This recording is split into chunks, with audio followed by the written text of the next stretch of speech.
Welcome back. We are continuing our conversation with Alex Vindman, who is running to be the Democratic nominee for Senate against Republican Ashley Moody. You've mentioned a couple of times you're a first-time candidate. This is all new to you. It's also new to your family, and campaigns can be very hard on families. What conversations, give me an idea of what the discussions were like when you told your wife Rachel or talked to your wife Rachel about this. And also, your daughter just turned 15. That's a tricky age to have a 15-year-old while you're going to be traveling the state, you know, and the rest of it. What's been the reaction of your family? Yep. It has been a major upheaval in our, somewhat quieter and more settled life. Jumping back into into service when we know we will be the target of lots of hate, all of the animus that Trump could muster, likely investigations, all these different challenges.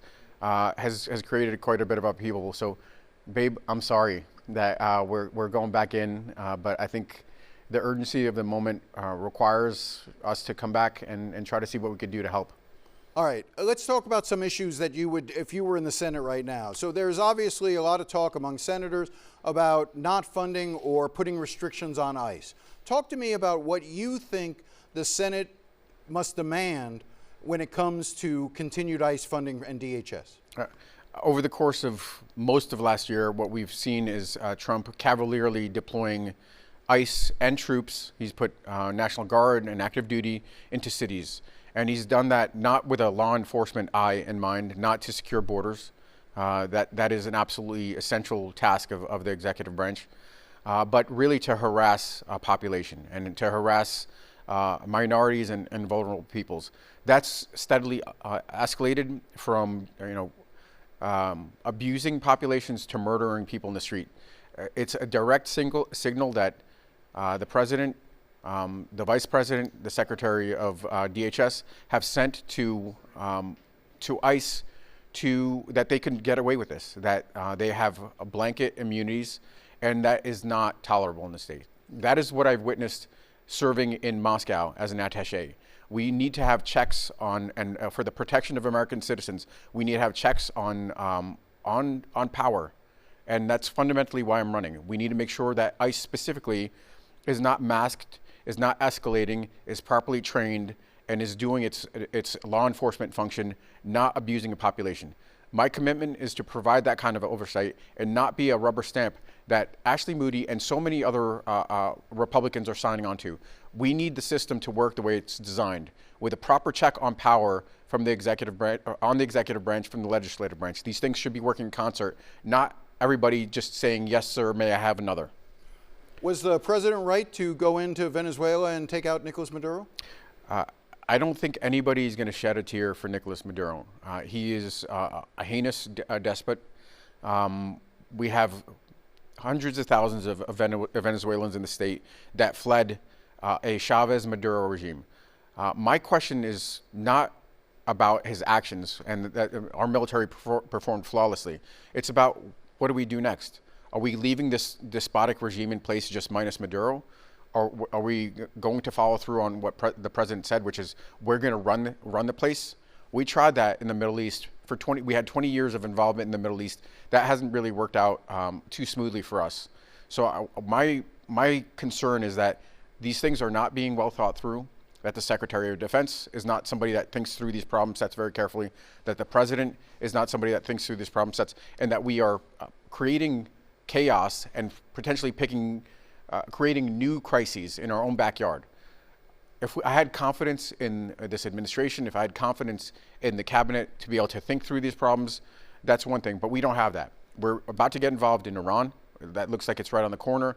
We've abandoned our friends, our traditional allies, and embraced our adversaries. This is the story of this administration. One of chaos, one of creating insecurity. That's what's on my mind. Impeachment. You were, as I said earlier, the key figure in the first impeachment. He also went through a second impeachment. Both times the United States Senate ended up not convicting him. There is talk that if the Democrats take back the House in 26, that there may be a move to impeach Donald Trump again. As a senator, if articles of impeachment came to you, first off, do you think that is the right approach, having failed twice to do it again? And how would you weigh all of that? For me, it's when I look at something, I especially if it's something super complex, it's about doing the next right thing and doing that continuously. So for me as a senator, I'd take a look at what the evidence is against the president. I want to understand, what the basis is of an impeachment from the House, and have that evidence put before me to make a decision. And I could tell you that I'm not going to make a decision based on politics. I'm going to make a decision based on merits. If I think that there's been a high crime or a misdemeanor, I will convict. But I'm not going to do this, or I won't dismiss just because it's a political ally. I'm going to do what I've always done throughout my career, which is stand against corruption and do what I think is right. You also may get articles of impeachment against Kristi Noem. How would you weigh that? It's going to be the same way. The role of a senator is to take a look at the evidence put before them and make a decision. My fundamental desire and my fundamental objective is to figure out how to deliver for Floridians. If I have an ability to check a system that's increasingly rigged against Floridians and to put some systemic fixes that could address the fact that we have the highest insurance rates in the country, I'll do that. Healthcare is another critical problem. We are failing our population here with making sure that they have access to affordable, high-quality healthcare. And in the absence of healthcare doesn't actually ruin lives, that a crisis means that you go bankrupt because you sought medical care. These are the problems that I'm trying to fix. I think if we fix a corrupt system that's broken and favoring the corporations, then we will inherently cut costs. I also want to check this Trump tax on Floridians, this tariff. That is something that needs to be addressed. So there's a whole host of problem sets that are immediately in front of us to deliver for Floridians. That's my commitment. The rest of it will, the what ifs, when they come, I'll evaluate them based on the merits. Donald Trump has also been talking recently, not just recently, but more intensely recently, about having the Republican Party take over elections in multiple states. Yeah. How concerned are you heading into, as a candidate who is hoping to be on the ballot in November, that the Justice Department, that the Trump administration will not interfere in U.S. elections to try to rig them in a way that benefits him? I think fundamentally, elections are the peaceful transfer of power.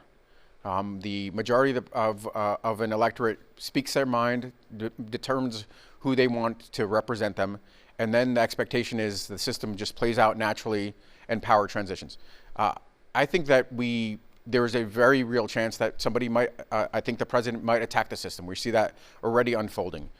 My commitment is to make my case to Floridians, a lot of them, there's 23 million of us, and make the case that I will be a fighter for Floridians in their corner.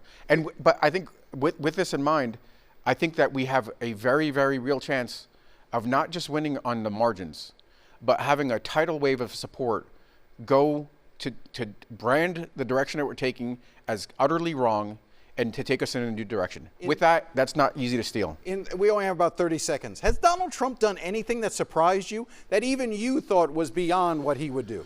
Yeah, I think the chaos and corruption is staggering. When you talk about the corruption, you talk about how he and his family has financially benefited from the White House. I think so, but it's really stealing from the poor to give to the rich. And that's not tolerable in our system. I think Floridians and Americans demand fairness, and they need somebody that's going to be a champion for fairness. And frankly, the one message I want to communicate is I want to be your fighter and to deliver for you, not for the ultra wealthy, not for the political class. All right, we got to end it there. Alex Vindman, I'm sure you'll be back. We'll talk more. Thank you very much for coming in.